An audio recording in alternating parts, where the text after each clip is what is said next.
What you're going to need for a dish that can't fail are a bowl, a deep fryer, flour and ale.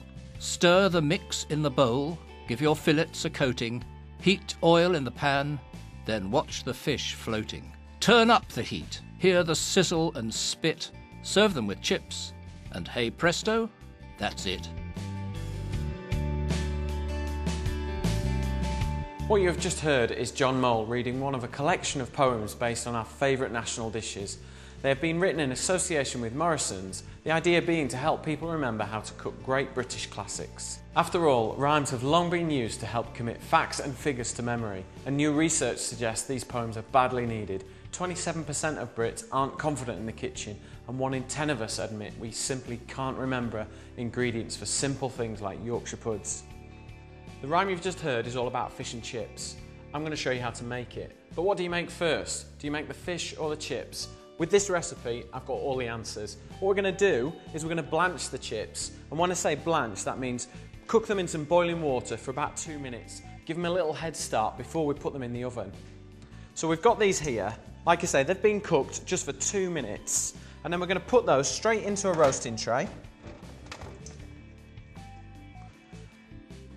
And then we're going to drizzle some oil just over the top. Make sure we get a little bit of oil on all the potatoes. And then we're going to season those with some salt and pepper.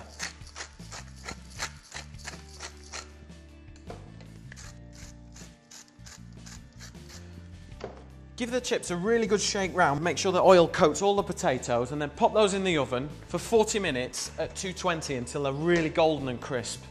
While the chips are cooking, we can make the batter for the fish. We need 110 grams of flour and then we need 200 ml of beer.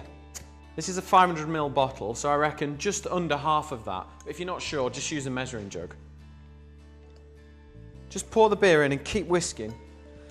And once you've got enough in, just really give it a really good whisk to make sure we get all those lumps out.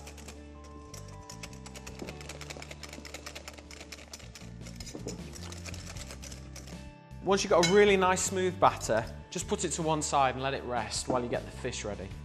Next step for this recipe, you need to get your fryer nice and hot, and while that's heating up, we'll get some flour ready to dust the fish with. So take your fillets and just lay it into the flour on one side, just pat it down and that'll help it stick, and then turn it over and do the same again. Make sure we've got flour all over the fillet. We've got some cod here that's already prepared from the fishmonger. And then we're just going to dip that into the batter. Dunk it in a couple of times, make sure you get all the fish covered, and then lift it out and let the excess drain off. And then we're just going to transfer that into the hot oil.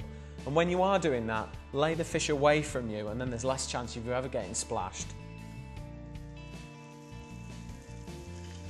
Fish should take about 8 minutes to cook, but it'll tell you when it's ready because it'll float to the top of the oil and you can see it bobbing around, and that's when you know the fish is cooked. We're almost ready now. The chips are perfectly cooked, as is the fish. So we'll just pour the chips straight into a bowl. And then we're going to lift the fish out really carefully, and we're going to lift those onto a piece of kitchen roll, and then that'll absorb any excess oil. And then lift the other one out. There you have it, a classic British dish, fish and chips.